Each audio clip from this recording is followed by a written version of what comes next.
Eu não podia deixar de falar aqui sobre a questão da privatização do SAMAI. Falei desde a minha primeira fala aqui que eu sou totalmente contra essa privatização do SAMAI, sou totalmente contra terceirização e fico muito feliz de ver nobres vereadores aqui falando que são contra a terceirização.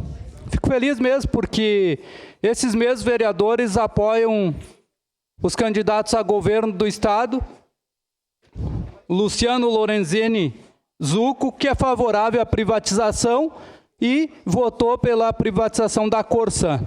E apoiam também o pré-candidato Flávio Bolsonaro, que é favorável à privatização de todas as estatais. Então, eu acho que a gente precisa ter coerência aqui, como eu sempre falo, procuro ter coerência nas minhas falas aqui, e convido os nobres vereadores que são contra a terceirização, que todo sábio muda de opinião e ainda dá tempo de votar numa chapa que é contra qualquer tipo de privatização e terceirização. Meu voto, com certeza, é sim, vereadora Rose. Muito obrigado, presidente.